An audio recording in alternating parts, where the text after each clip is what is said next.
Hi, my name's Kemi Folarin, and I'm here with the amazing Lynn Scott. And we are here with the Healing Room.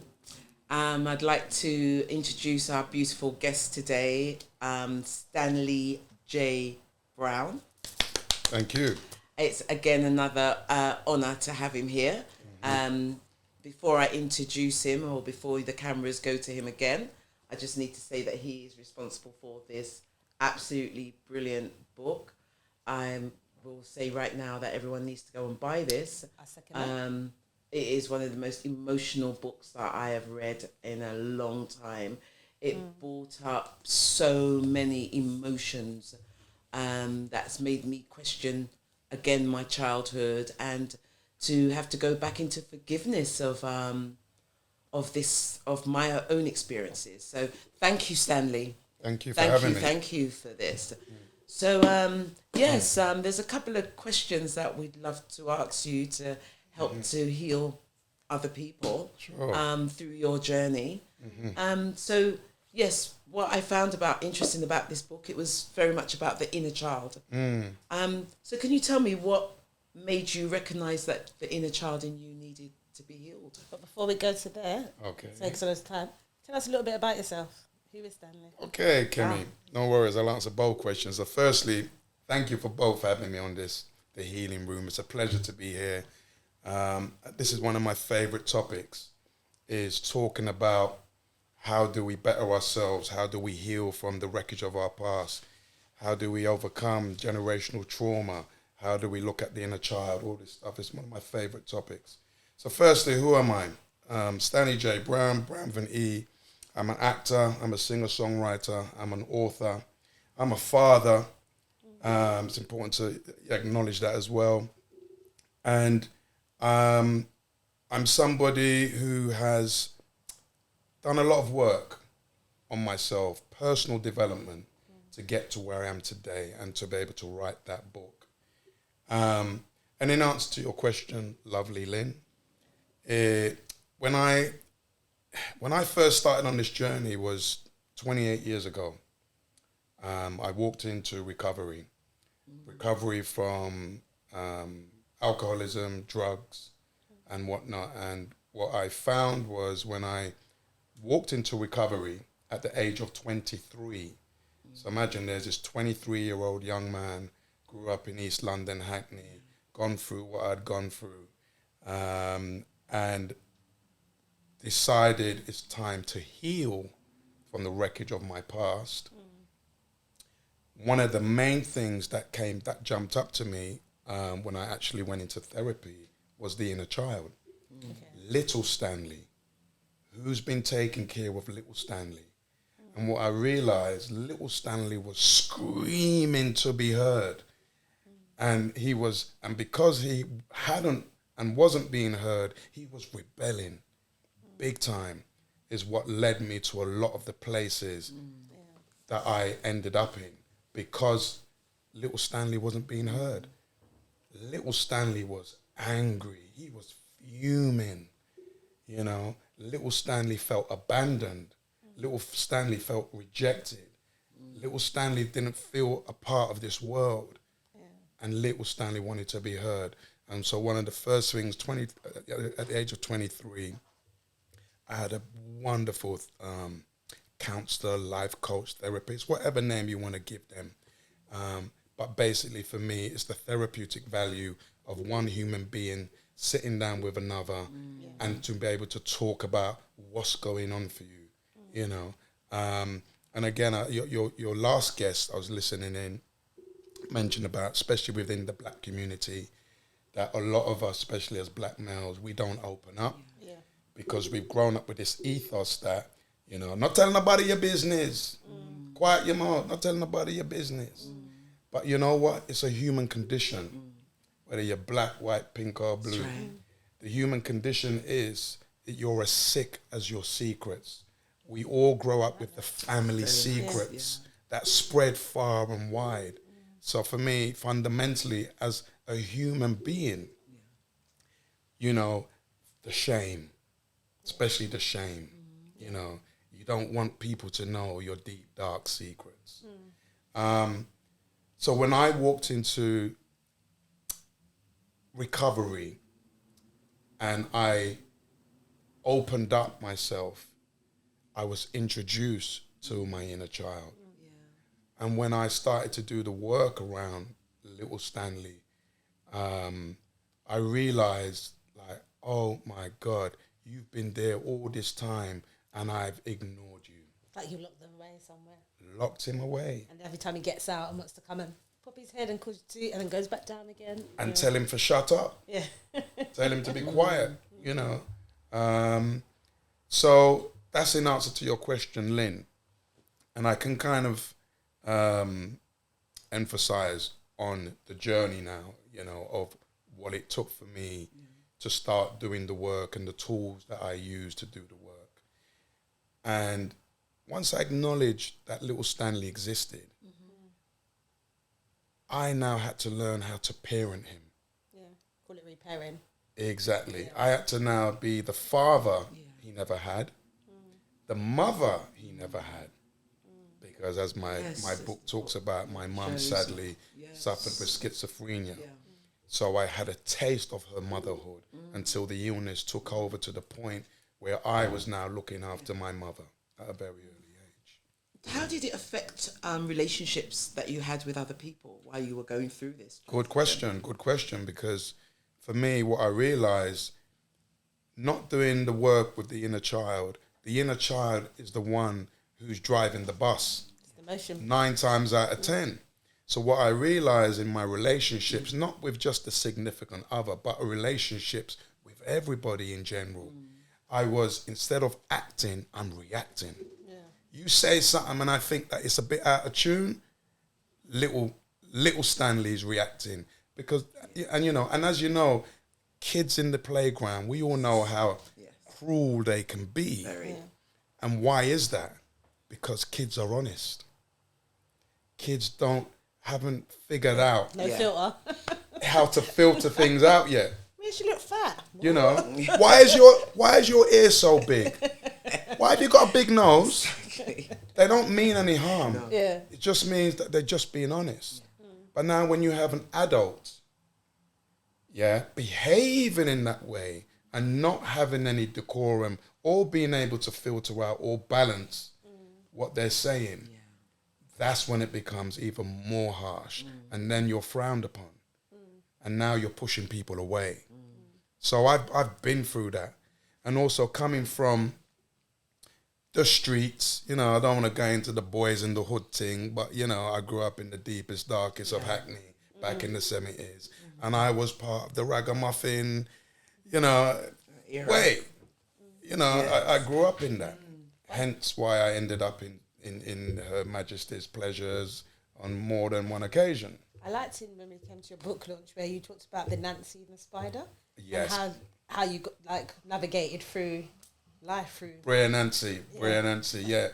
And interestingly enough, because when my mum used to read me the stories of Brea Nancy and how witty and smart this brother was, and for those who don't know, Brea Nancy is it's an African folklore originated from, and it was taken to the Caribbeans, all over the Caribbean, and it's about this spider, but he's a human in a spider's body, and he has the wit and the intelligence and the wherewithal to overcome his enemies without raising a single a fist or, you know what I mean, having to fight them or anything. They want to fight him, they want to do this, but he'll use his wit to overcome. And for myself, you know, growing up hearing the Brea Nancy stories, I took on the same persona. And and in a nutshell, my thing is, if you don't work the system will work you. I think the English would call him a little bit like a Arthur Daly. A bit like an Arthur Daly, exactly. You know, is that an Arthur Daly? Always got himself out of trouble. Always got himself out of trouble. Dealing. And knowing how to work the system, basically. But also, more importantly, for me, there was working the system, but there's also overcoming adversity. How do you overcome when you're going through some hard times. Yeah. Because as Uncle Bob Marley say, when it rain, everybody rooftop get wet. Yeah? Yeah. We all our rooftops get wet. That's right. But how do you shelter from the rain? How do you keep dry when it's raining? And I think for me, I learned through Brer Nancy, you know, that you brought up, Gemi, that how to navigate, you know? But going back to the inner child work, I think for me, I realized this work was imperative for my recovery. There's no way I could have moved forward in my life if I didn't look at little Stanley. So what I was saying earlier, I learned how to parent him. I learned how to listen to him. I would write letters to him. But more importantly, I would let him respond. Sometimes I write with my left hand because I'm right-handed. So if I'm writing to little Stanley, I write with my right hand. And when I want little Stanley to respond or listening to him respond, I write with my left. You use the other side of your brain. That It's called the power of the left hand. Yeah. You write slowly, so it releases the information that needs to come out. Yeah. And then sometimes he's chatting so fast, I have to switch hands. Right? Because he's like, listen, I want you to be, and I can't keep up. So I'm like, all right, let me switch hand. Boom, what are you trying to say? And I listen. That's right. And the amount of times I've had to apologize, make amends there. That's the forgiveness. To ask him to forgive me. That's right. You know? Yeah. I guess we grow older. We can grow old with age, but it doesn't mean we grow old. Our age is older, but we're still that little child sometimes. And that's a lot of work I do with my clients. And a lot of them hasn't gone, I say, close your eyes and go and visit them. Sit with them and hug them. Yes. And some people come out quickly like, oh, that felt weird. Yes. And then some people's like, yes. You can see them smiling while their eyes are closed. Absolutely. And just visiting them like, and for me, I know my inner child, I learned that about it through lockdown. I think I said it last year. Good. No, so much came out. Like, I was just like on the bed listening to a book called Homecoming. And I was just like, wow, oh my, like trauma that I've gone through that I hadn't even realised or connected with it came up, and I was just crying. But even sitting with that little girl and being like, I've locked you out, I've rejected you, I've told you that you're not good enough. And you know, it's nice hearing you saying, actually, you know, you constantly wrote. So I did the thing at the time, like, okay, write to you, did it, okay, and now that's it, we've done a look. But actually, it's making me think, no, I know that anyway. Like lately, I've been asking people about my childhood because I've blocked that out. And someone sent me, I haven't said it to you, but they sent me this long, like 25-page message. I was wailing, and I'm like, that thing I was always trying to find.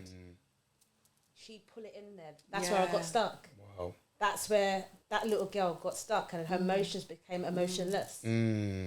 And then I went through life being, I don't hug, I don't cry. Like we said it today, I don't cry in public. But you know what? I spent a lot of my early years in recovery crying.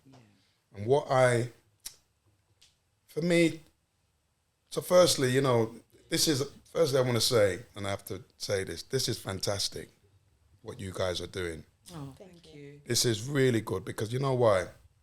We're now living in an era where people are now tuning into this. People are aware that it's okay to talk about your feelings. It's okay to talk about how you're going, yeah? Some people might frown on it and go, oh, God, not more. But yes, more. We need more of this, especially for the children and our children's children. We need to open up the floodgates to let them know that it's okay and that you belong and that it's okay to cry. You know, cry. Just for me, I've spent my first years, early years, crying even to this day, you know, because for me, crying is about healing. And the tears with the actual, it's the fact that the chemical that's released through a tear helps to heal the body. Absolutely. So it's imperative that men cry too. Absolutely. Men cry too. Like my son is 9 years old, right? And I totally give him permission to express his emotions. For example, he was on the tennis court the other day and he was losing, right? And I could see he was cut up because he was losing, because he knows he could play a little better, but he's just not, he's trying his best, but it's just not happening. It's just not his day. But he's too young to understand it's just not his day. And I could see him trying to do the maths. Why aren't I winning? And then towards the end, he went for this last shot, knowing full well the game was over. But as he's gone for it, he slid, fell. Frustration. And when he fell, he kind of grazed, but it wasn't great. But he Lego one piece of ball. But the balling wasn't because he fell. It's because he was frustrated that he felt he couldn't do anything to win the game. Yeah. And the powerlessness of it. And so when we was in the car, I let him cry, you know, and I said, it's okay. I hugged him. I said, it's okay, son. It's okay. You know, would you like to stop? Do you want to stop? We had one more point to play, but would you like to stop? I gave him the choice. And he went, no, Daddy, let's finish this. And he finished the game. Beautiful. And he lost. And it was okay. So we went in the car and we talked about it. And he said, well, it was only because I fell over, you know. I said, okay, that may be part of it, but maybe it was because you was feeling frustrated that you weren't playing better. Yeah. Maybe you feel frustrated because, you know, that, you know, you was losing. It's okay to lose some. It's okay. And he went, maybe. And he acknowledged, you know what I mean? You know, because I gave him the permission. That's right. Another memory comes in my mind. We're going to go way back. One of my first long-term relationships when I just started doing the inner child work. So I'm in this relationship, my first long-term relationship, and my partner at the time, she comes home with a gift. It's not my birthday. It's not Christmas. I haven't done anything special. And when I saw her with the gift, it was a bag from one of them, you know, fancy shops or whatever, you know, clothes shops. So I thought she had bought herself some item because, you know, you women love buying, you know, self shoes and all kind of something. So she goes, I said, oh, you been shopping? She's like, oh, yeah. This is for you. And I'm like, for me? She's like, yeah. I what, for me? She's like, yeah, there it goes for you. So I open it. And it's a jumper. It's a beautiful jumper. Yeah. And I broke down crying. Because no one has ever just given me a gift from love. Yeah. And the inner child was crying. It was little Stanley who had been abandoned, who had been rejected, who had not been given gifts, who had been handed, when you read the book, second-hand clothes, who had to wear other people's clothes. Do you know what I mean? You know? So that's when it really jumped out to me and like, oh my God, I've got to do this work for him. Yeah. And through, as I said, right into the inner child, acknowledging him. Because the first thing is, for me doing this work, first things first, I had to acknowledge he existed. That's right. Now some people who's listening to this might think, what the backside? Even knowing what does acknowledging mean so people understand it. Because I think everything starts with awareness. Then people are like, I'm aware of it, but then why have I changed? No, the first step is you're aware awareness. Of it. And then you start to do the awareness, exactly, because there's a lovely saying, denial is not a river in Egypt. Right. So let me just say that again. You got a lot of gems. I need to write these down. Like, watching me like, what you say? No, so denial is not a river in Egypt. So you know the Nile. Yes. The Nile. So is not denial. Denial is not the river in Egypt. Yeah. So breaking through your denial. Yes. That your inner child exists is the very first thing one has to do to begin the healing process with the inner child work. Does that make sense? Of course. We have to acknowledge him. It's very much like what one of the life laws I say is you cannot change what you don't acknowledge. Yeah. Exactly. So once you've acknowledged it, then you can change it. Exactly. And if nothing changes, then nothing changes. You know. You got a lot of these nuggets. I love these. Don't focus on with the old business. I love these idioms because you know why? All these isms are important. No, they are. No, I'm sitting there like so important. Absolutely, because you know what? Because what over the years, what they've done for me is, like your last guest was talking about affirmations. For me, these idioms, when I repeat them in my head, they help me keep moving forward. Right.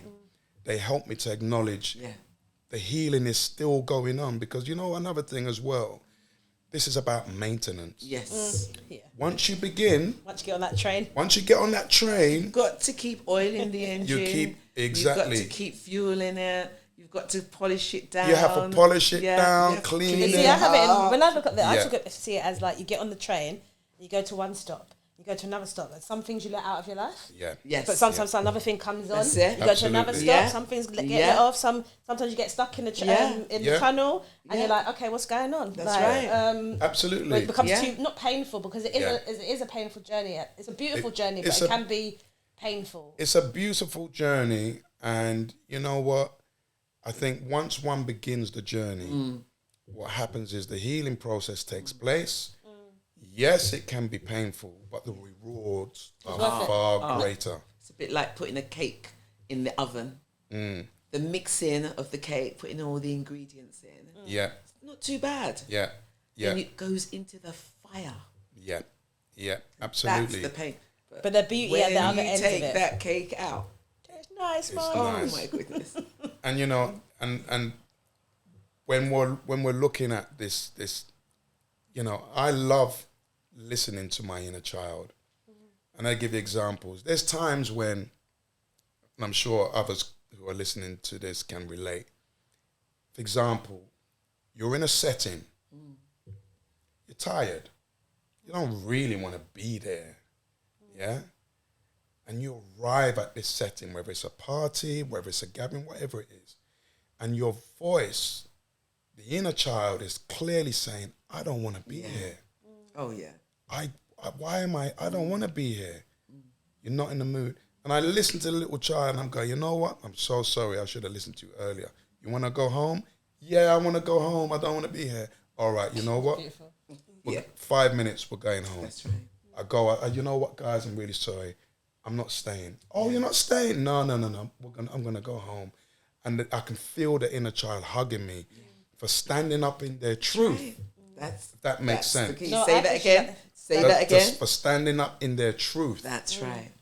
Does that make sense? Yeah, no, I And how many times have we been in that situation and stayed, not enjoyed to ourselves please other people. to please And other that's people? where And then we- it's called self-love. 100%. That is, you know, 'cause we have this word self-love, actually. We have it, self-love, and people are like, But what is it? that It's is just sticking self-love. up for yourself and being true to True to yourself. Honouring Yeah. yourself. I Absolutely. pictured you, this little boy going, come on, daddy, we need to go. But our child's like the little... Yeah. I had a client the other day, she was like, she was ignoring her inner child. Mm. But she said that she felt, because we had a session and she said it came up. Mm-hmm. But she realised the whole week something was bothering her. She lost her keys, if it was going... Mm. So she's like, I could see a shadow. And she said, I turned around and I faced it. Mm. And I was like, oh, it's you that's bothering me. But in my head, I was like, I saw Chucky. The way you're talking about this person, it was like Chucky. Like, it was coming out like... I hope that client ain't listening today. No, I said it to her. I was like, oh, it sounds like it's like Chucky, like, because she's like, yeah, they were just bothering it, like screaming and getting louder and louder. Because I was trying to ignore them. It's like, it was getting louder and louder and louder. But it's like, but she said the devil or something like that. And I was like, yeah, like Chucky just going. Yeah. But that's how it is, and I just pictured you. It's like, actually, you have to sit with that inner child and be like, come, let's go together. But we're like, move, go away. I don't want you here today. And the little child's like, no, I'm coming for you. Yes. I'm coming. And you're like, go away, and trying to push it down. Absolutely. And that is what I like. It is. Because I think for me, you know, there's twofold. There's acknowledging the inner child, but there's also acknowledging the adult in me. And it's like, okay, who's talking? You feel like you're going crazy. Because again, anyone listening to this is thinking, what are you guys on? What do you mean you're talking? Who you talking to? You know what I mean? Who's talking, right? With the inner child, for me, the inner child is it's the loud voice that would react instead of taking action. Instead of being proactive. Instead of being proactive, exactly.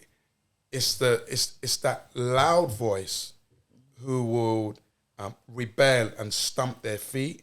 It's the loud voice that says stuff sideways instead of being direct. Do you know what I mean? And so for me, learning to kind of heal from the wreckage of my past around my inner child, I really had to learn how to listen to him. And through listening to him, like there's times, and this might sound weird or whatever, I'm walking just walking on the road, wherever, or wherever I am, and I can feel innately he ain't happy. That's right. So you know what? Again, people listen to this, you might think this is a bit weird, and I go, Wagwan, are you all right? He'll go, no, I'm not. And I'll say, what's the matter? Well, I'm hungry. I want to eat first before going to this thing. Or I didn't like the way that person talked to me, or whatever it is.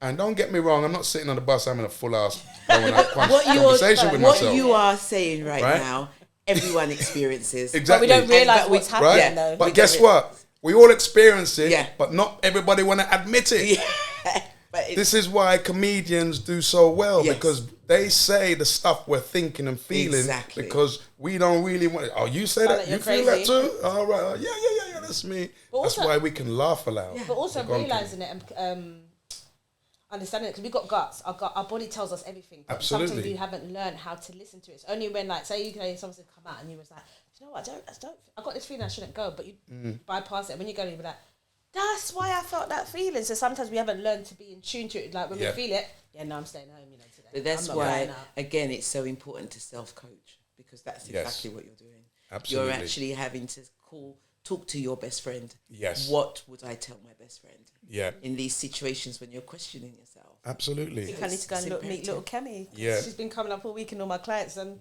today's like, you need to soothe her a bit. She's feeling rejected. And what I would say as well, I think this is fantastic what you're doing. And I love the title, The Healing Rooms.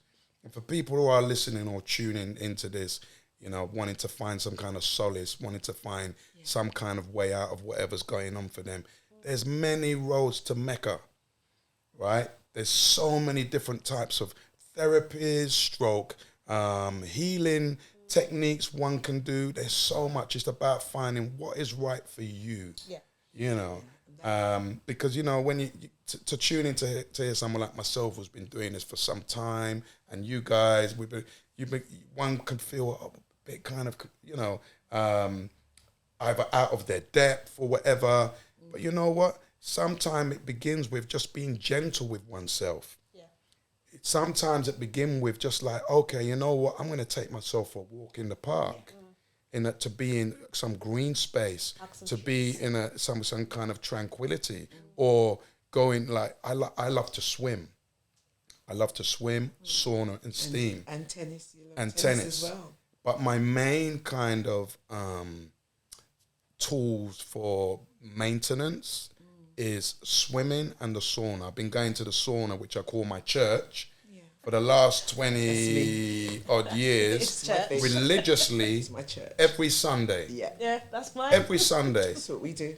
And I tell you what, to go into a sauna room or steam room or whatever you want to call it, to be in the heat, to just be with yourself and you're sweating. What one's doing is not only, the toxins are coming out, whatever, on a physical level, yes, that's happening, but also on an emotional, mental, and spiritual level, we're cleansing. And I cleanse, and I sit there, and I listen to little Stanley. I let adult Stanley have a little chat as well, and we're all just looking over, what could I have done differently in that situation? What could I have said? Oh, what did I eat? Why did I eat that thing and it made me feel that way? You know what?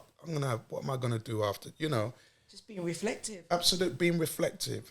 And and another thing is, again, as I was saying, for people listening, there's many roads to Mecca. It's about finding your way and tuning in for what's right for yourself, so that you can begin your own healing journey if that's what you want to do. And there's many ways to do that. We're all looking to heal, but sometimes we don't know. We're not looking at ourselves, we're blaming other people. That's why I'm like this way, and I think it's about... But that's what the inner child does. The inner child blames. But turning it into us and saying, actually, am I happy where I am?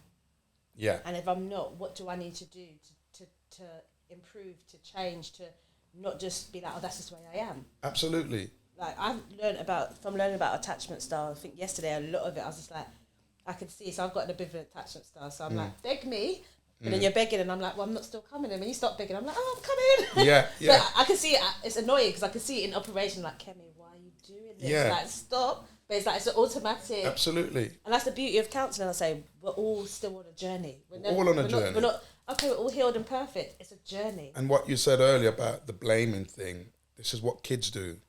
You know, so imagine, you know, you get your hand caught in the cookie jar, little kid. No. What it was, I was just counting them. Drama. Right?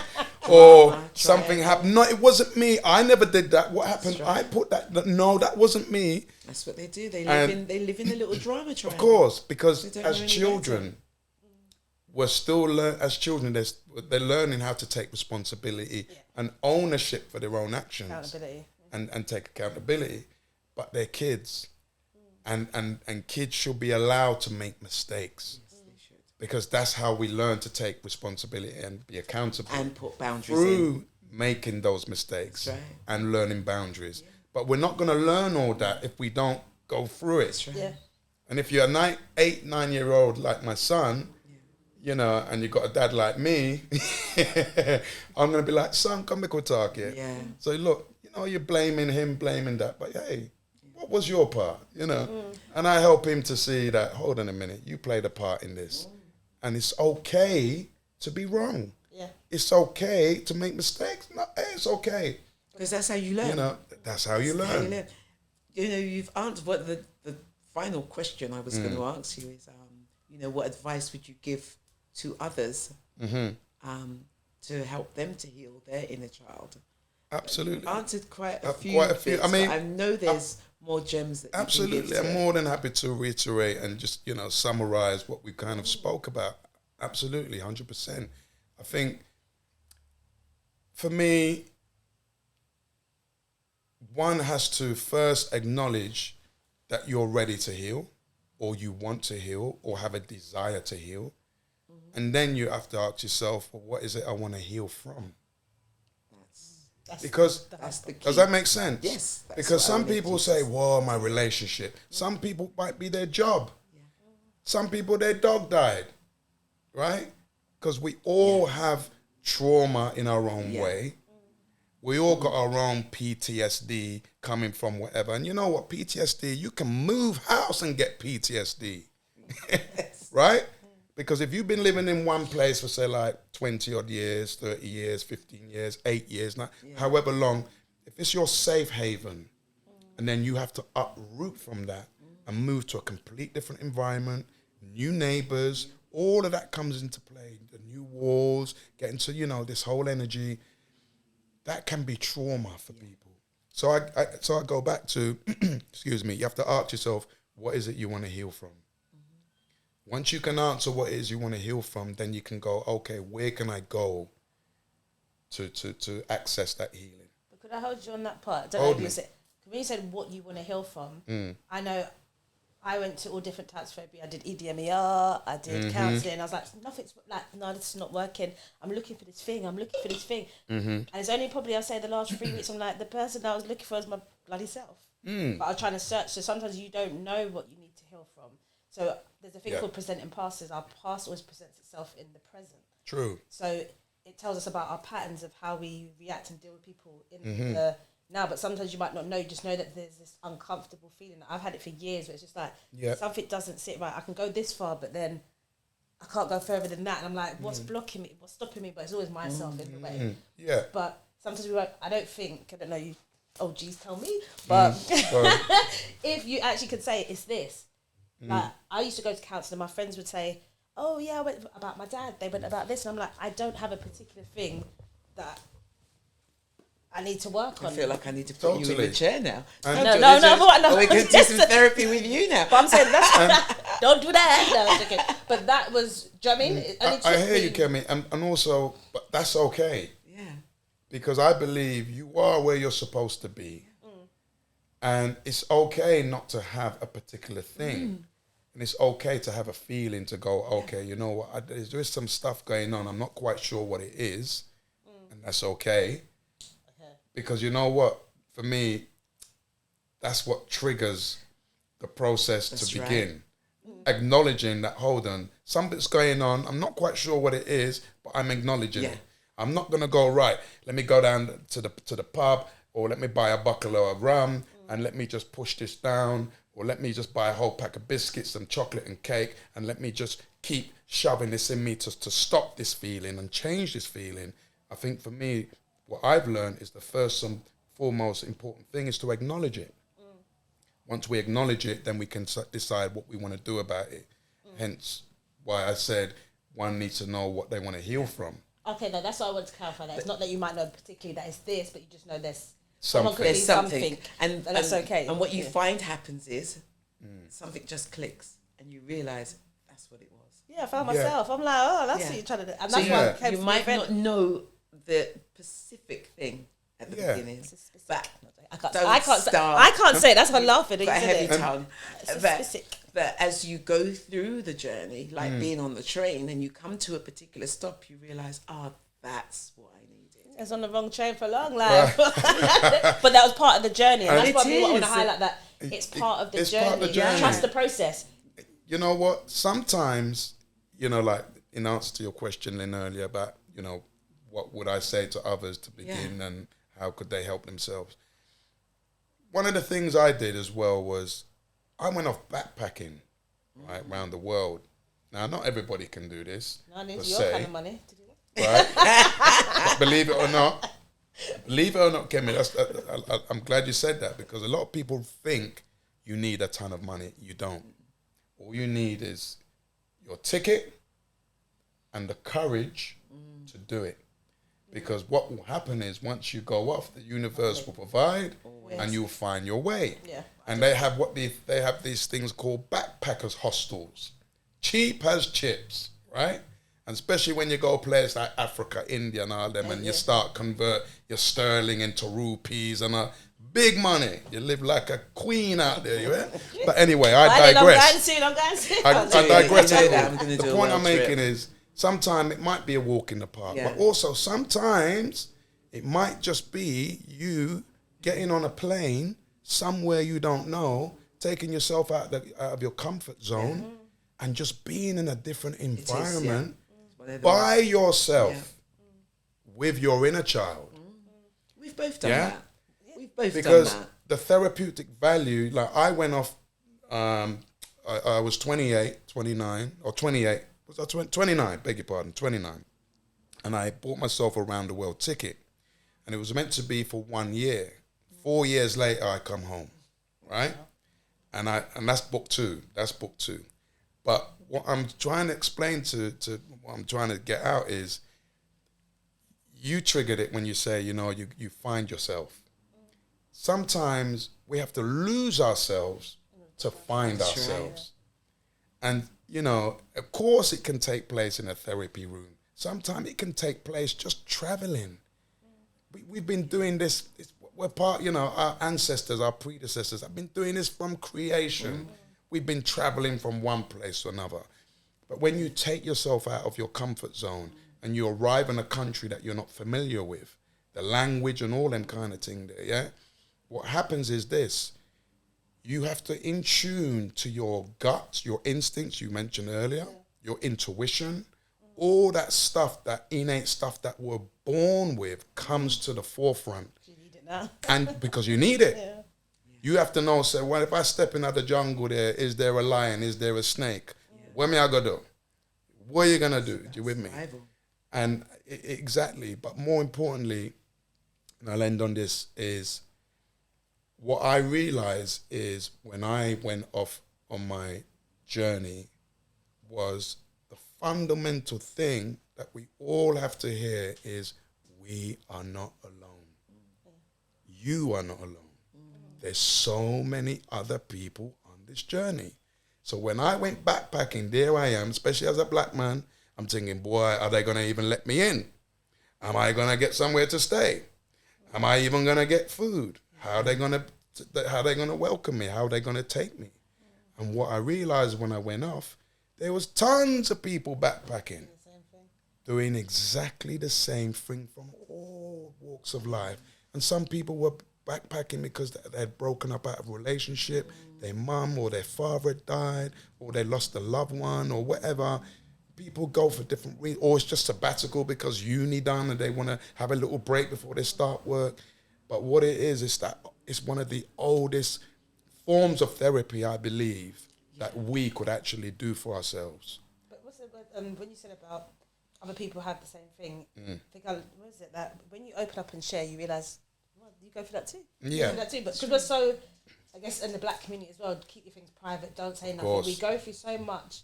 You know, I know when I've talked to people and someone might talk, one person will talk about being abused, and then 6 girls in the same room will say, me too, me too. But it's like, it gave them permission to be able to say, me too. Oh, yes. That's happened to me as well. Like, 100%. That's why we're doing this. Yeah, Yes. no, so people This can is the identify reason why it. we are doing this. Remember what you just said? I said, I'm going to that spa tomorrow to cry. What did I say? Yeah. I'm going to spa, I'm going alone. You have to learn I'm to going be to cry. Absolutely. Because that's what's created so much mental health in the black community, because we don't speak. Yeah. You know, and it's imperative for us to learn to speak and be open and stop judgment. Yeah. And this is why I wrote Little Big Man. Get the book, guys. Get the book. In Little Big Man, I'm sharing my innermost.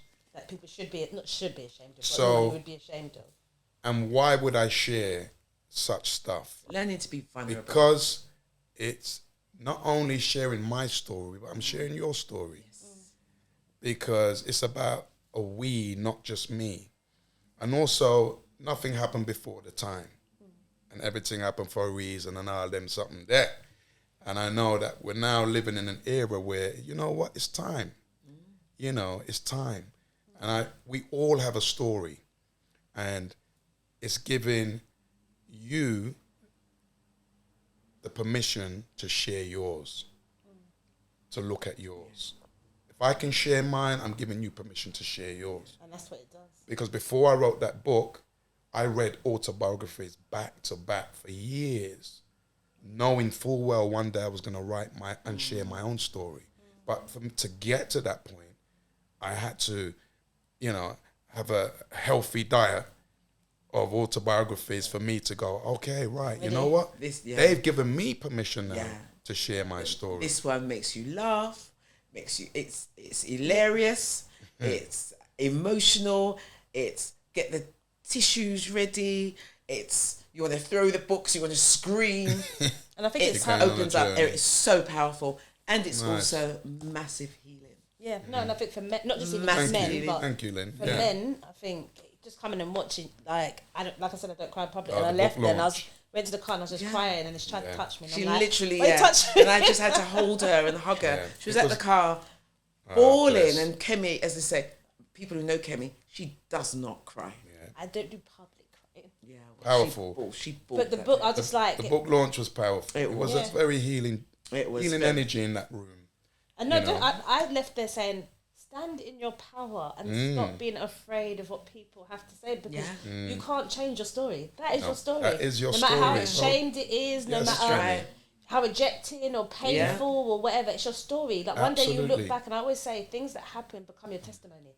In the moment you might not understand it, but later on it'll be like, this is my testimony. I'm just hearing you. I'm like, well, I would have just wanted to go and kill myself, because guys, seek help. Like, everything like that. But it was just like, how could someone go through so much? And, you know, we can't measure our pain against somebody else's, because all pain is relevant to the person, and God said He'll give you more than you can bear. Well done. But it's that thing where you're like, wow, and to still stand and still help. And actually, all of those trials and tribulations was building you to where you are now. Giving you those tools. So as much as it's painful, it says that God will use the things that He'll use our pain for a purpose. Yeah. The things we go through is not wasted. So every single thing we go through, whether it's to help somebody else, whether it helps you, and that's the beauty of life. In the moment, it's horrible, don't get me wrong. But, well, it feels horrible for me anyway. But actually, one day you can use those things. And that's why I would say there's always light at the end of the tunnel. If you just take the steps, it will become brighter. And I think, you know, again, it's important, and just on the back of what you're saying, standing up in your truth. But also, I think it's important you find your own way, and you find what's right for you, whatever that is. You know, whether you're spiritual, whether you're religious, For me, I'm a spiritual being. And I always say, religion is for people who don't want to go to hell. Spirituality is for people who have been to hell and back. Yeah, so, That's right. Love that. Right? Yeah. But that's I've been through hell and but back. you know, that's for me. That's for me. Yeah. Everyone has their own journey and their own spiritual guides or whatever it is they, you know, I say, find your way. There's no wrong, there's no right. What's true for you? It's what's right for you. And echoing what you say, you standing up in your truth for me is always first and foremost, because that what it does it allows you to go forth and be your best in that given moment. But to please others, you have to please yourself. You know, you have to please yourself, because you know there is the caretaker, there is the codependent. Do you know what I mean? There is the independent, but then to move towards interdependency, where we can actually be with each other and know that we don't necessarily need each other, but we can be helpful to each other and have a healthy, loving relationship with each other. We have to be true to ourselves, if that makes sense. Oh, 100%. Hope I didn't lose you people. No. Staying with me, yeah? I'll give you my little gem. It says, shame acutely pretending, proving. There's another P. Go on. I can't remember. Proving, pretending, and performing. All right, the PPP. So when we feel shame, Yes. we pretend. We're not owning what we're going through. We start performing to be what people want us to be. And then we're trying to prove points to some people. And I think when we stand, so I did a speech on being authentic. And when we stand in our power, nobody can't do anything because you own it. Yes. Like, I've got dyslexia. I used to hide it. Like, I can't read it. Right? No one ain't going to know. And they'd be like, okay, me, when you write that, I'd be like, no, I was in a rush. Even though I'm always in a rush. But it was to be like, no, I can't spell that. Now I'd be like, well, how'd you spell this? How'd you spell that? And underneath all of that is fear.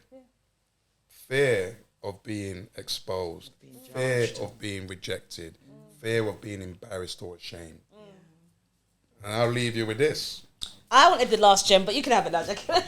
It's all right. We can have a gem of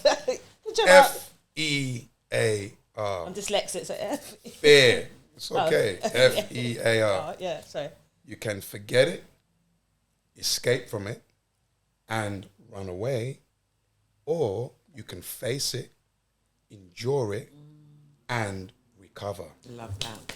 Fear. Love that. You need to repeat that. You need to Face the fear. No, that's beautiful. Face the fear. Face the fear. Face the fear and do it anyway. And do it anyway. There you go. Thank you so much. No, Thank you. I'm you, going away guys. to go and talk to my little girl. Yeah, man. Have a chat with She's little feeling a bit Kemi. rejected. Yeah, man. Got some time Good tomorrow. hug. All right with my I need little to girl. warm her up. And Yeah. But thank you guys. Honestly, Thank it's been an you. absolute pleasure to be here with you guys. And again, I love the title, The Healing Rooms. I think it's so apt. And, you know, more power to you guys for putting this on. Thank you. And thank you for having me. Appreciate it. Thank you. Thank you So much. what's it? So we Subscribe. we share. We like and make a positive comment because your inner child needs to hear beautiful things. Yes. Thank you. Thank you, Stanley. Thank you. And get the book. Get the book. Little Big Man. You can get it on Amazon, £20. You need it. It's worth every Buy everyone penny. one for Christmas. Invest. Yep. Nice one. Thank you. What did you think of it, Jermaine? 'Cause I can see you going, What did you think, Jermaine? Why didn't you believe in counselling? I didn't believe in counselling because I felt like, why am I telling somebody else my problem? I can sort out myself. Well, for what I believe is, whatever I go through, is what made me. Yeah. Me letting go of that, it's like I'm letting go of part of myself that's made me strong. Do you know what I mean? That's carried me throughout here and made me survive. Do you know what I mean? So I feel like if I let go of that, I mean I'm letting go of a big part of me. Why do you want me to change so badly? Because I'm not telling you to change. Do you know what I mean? Accept me for who I am, because I've accepted you. That's right. Do you know what I mean? When I'm growing, walk with me. Yeah. And, I mean, and watch me grow. Say, to me, if two people want something to Here work, comes the other side of you. I love it. This is what I like. you know what I mean? If two people want something to work, Yeah. they can make it work. If one person is only doing it, then it's not going to work. And, you know what know what I mean? And that's what life is, just more than just living. You know what I mean? Life is all about you trying to understand it. It's a game, but it's the way you play it. But you're forgiving people, but I'm also now learning to forget everything. I'm just let go. You know what I mean?